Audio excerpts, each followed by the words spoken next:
बिस्मिल्लाहिर्रहमानिर्रहीम अस्सलाम वालेकुम। आज का हमारा जो टॉपिक है वो मैट्रिसेस एंड डिटर्मिनेंट्स के अंदर हमने आज एक्सरसाइज 1.3 क्वेश्चन नंबर 4 पढ़ना है, that is perform indicated operations. इसमें हमें उसने डिफरेंट ऑपरेशंस बताए हुए हैं कि हमने क्या करना है। अब दो मैट्रिसेस हमें दिए हुए हैं, वो ब्रैकेट के अंदर है और एक मैट्रिस जो है वो ब्रैकेट के बाहर है।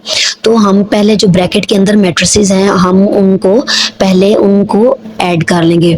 उसी तरह से पहले रो की जो पहली वैल्यू है और सेकंड मैट्रिक्स में पहले रो की जो पहली वैल्यू है उसको हम ऐड करेंगे। इसी तरह अपोजिट जो वैल्यूज आ रही हैं इनको हम ऐड कर लेंगे। और जो ब्रैकेट के बाहर हमारे पास मैट्रिक्स आ रहा था उसको मैंने एज इट इज साथ लिख दिया। अब मैं इन्हें ऐड करूंगी। एडिशन में कोई मुश्किल नहीं, आई थिंक उसको एक्सप्लेन करने की ज़रूरत नहीं है। तो उसको मैंने सिंपली ऐड कर लिया और साथ जो नेक्स्ट मैट्रिक्स था उसको मैंने कर लिया। अब इसको सिंपल आप आसान तरीके से ऐड कर लें। 2 + 1 एंड 1 + 0 इनको मैंने ऐड कर लिया तो ये आंसर आ गया। ये सिंपल सा एक ऑपरेशन था जो क्वेश्चन नंबर 4 में। क्वेश्चन नंबर 4 के सारे पार्ट्स इसी तरह के हैं कि हमने डिफरेंट जो है ना उन पे ऑपरेशंस परफॉर्म करने हैं या उनको प्लस या माइनस करना है। तो इसके सारे पार्ट्स ऑलमोस्ट ऐसे ही हैं। आई थिंक हम एक और पार्ट कर लेते हैं। आपका कॉन्सेप्ट जो है वो अच्छे से बिल्ड हो जाएगा कि इनको प्लस या माइनस इनके साथ अपोजिट साइंस आ जाए तो फिर इनको हमने किस तरीके से करना होता है। अब मैंने क्या किया है, मैंने उसी तरह से एक और पार्ट इसी क्वेश्चन का लिया है। उसमें दो स्क्वायर मैट्रिक्स हैं, उनको मैंने प्लस करना है।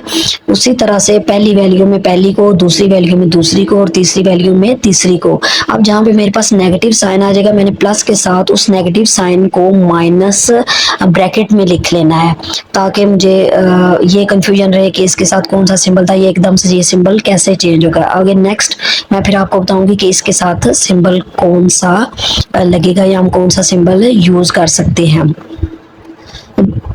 जिन दो वैल्यूज के दरमियान एक सिंबल है 1 + 1 उसको हम सिंपल कर लेंगे।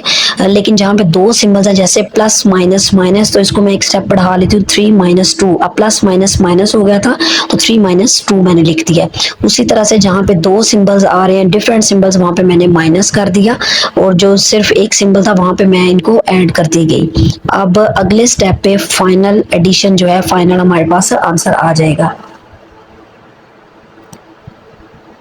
जिनको ऐड कर लेते हैं उनको एज इट इज लिख लूंगा। अब 3 में से 2 निकाला तो 1, 2 में से 2 निकालेंगे 0, 3 में से 1 निकालेंगे 2, आगे 1, 3, 3 एंड 1।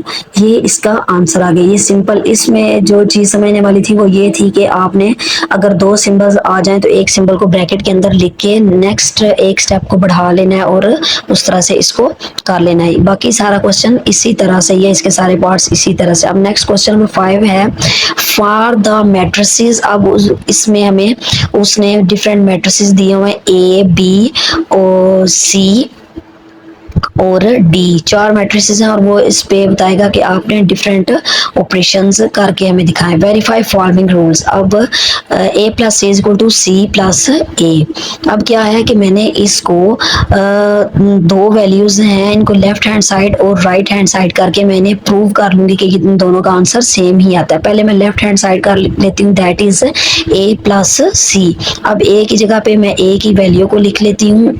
इसी तरह से दरम्यान में प्लस का सिंबल लगा के मैं सी की वैल्यू को लिख लेती हूँ। और ये देखें ये पिछले क्वेश्चन की तरह सिंपल इसको मैं ऐड कर लूंगी या इसका आंसर मेरे पास आ जाएगा। उसी तरह से मैंने 1 बाय 1 सारी वैल्यूज को दूसरी वैल्यू के अंदर ऐड किया और इसका आंसर फिर लिखेंगे। जहाँ पे दो सिंबल्स आ जाएंगे वहां पे आंसर उस स्टेप पे नहीं होगा, नेक्स्ट स्टेप पे जाके तो वो आंसर आ जाएगा।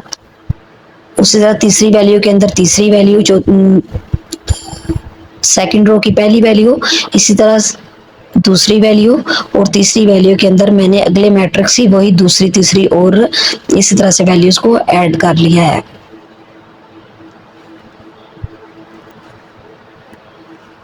ऐड करने के बाद अब जगह नहीं बची तो मैं इसका आंसर जो है ऊपर लिख लेती हूँ।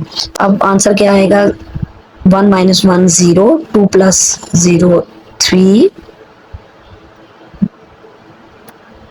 इसी तरह से मैंने इसकी वैल्यूज़ को लिख लिया है। अब यहाँ पे मैंने एक मिस्टेक की है, तो आपने मुझे बताना है कि मैंने यहाँ पे क्या मिस्टेक की है, आपकी अंडरस्टैंडिंग के लिए आपको इसकी समझ आई है कि नहीं। अब मैं आंसर जो मेन है उसको मैं वहीं पे रख देती हूँ, तो क्योंकि जब हम राइट हैंड साइड का आंसर निकालेंगे तो हमने ये भी तो देखना है कि लेफ्ट हैंड साइड और राइट हैंड साइड का आंसर मेरा सेम आ रहा है या नहीं, तो वो मैंने उस आंसर को इरेज नहीं किया। अब मैं राइट हैंड साइड लिखूंगी उसी तरह से c प्लस ए। मैंने दोबारा से c और a की वैल्यूज को लिख लिया। मैंने थोड़ा पीछे से इसलिए स्टार्ट किया कि पिछले आंसर की भी जगह नहीं थी, तो वे की आंसर यहाँ पर आ जाएगा। उसी तरह से मैंने वैल्यूज को 1 बाय 1 प्लस किया।